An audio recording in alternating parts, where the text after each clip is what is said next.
Bonjour, je voudrais vous parler de la dépendance affective. Et pour vous parler de la dépendance affective, je vais surtout vous parler de la notion d'attachement. Il y a 4 types d'attachement, théorisés par John Bowlby et complétés par Mary Main. Alors, il y a plein de théories autour de l'attachement. Moi, je me centre sur celle-là. Pourquoi ? Parce qu'elle va nous expliquer que, déjà, on a une figure d'attachement primaire. La figure d'attachement primaire, souvent, c'est la mère. Mais ça peut très bien être la personne qui s'occupe de l'enfant au quotidien. Par exemple, un tuteur, quand on est placé en famille d'accueil, quand on est adopté, quand on est en foyer. Donc ça va être la figure qui va en fait être référente pour l'enfant et le stabiliser dans ses émotions. Il se trouve aussi que on a une figure d'attachement secondaire. Ça, c'est quand on va, par exemple, à l'école, quand on va au centre de loisirs, quand on est gardé par une assistante maternelle, quand on est gardé par les grands-parents.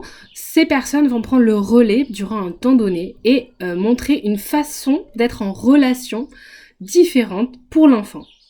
Alors, à savoir que dans cette théorie de l'attachement, du coup, on en a 4 types. Quels sont-ils ?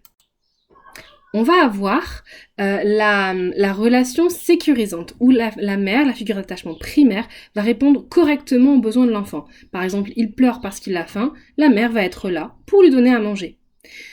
Après, il va y avoir la figure d'attachement insécure, qui est évitante.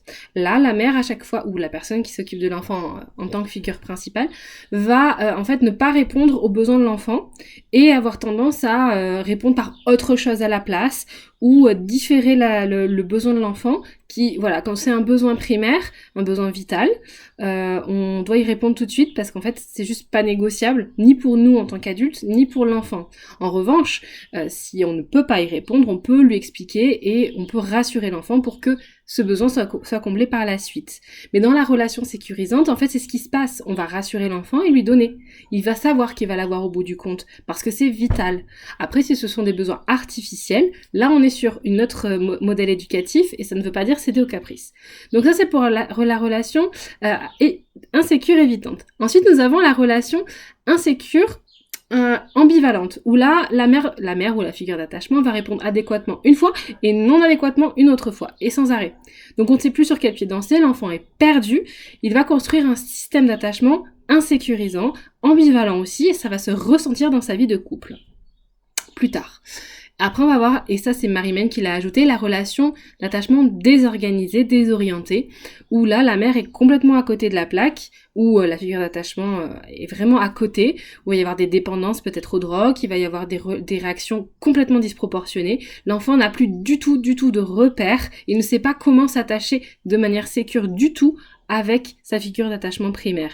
Si aucune figure d'attachement secondaire prenne le relais correctement, alors on peut avoir construit un style d'attachement insécurisant qu'il va falloir travailler tout au long de sa vie, et ça peut donner du coup toutes ces relations affectives difficiles dans lesquelles on se retrouve avec des manipulateurs, avec des situations où les personnes ont trop peur de s'engager et fuient, avec la peur de l'abandon, donc nous-mêmes on n'arrive pas à s'engager. Ce genre de situations-là en fait viennent généralement de ce système d'attachement. Est-ce qu'il est sécure ? Est-ce qu'il est insécure ? La bonne nouvelle, c'est que notre cerveau est plastique et que donc on peut le réparer. Mais comment faire ?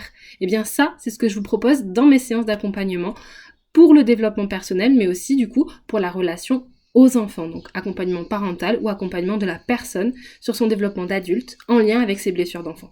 Et je vous dis à bientôt.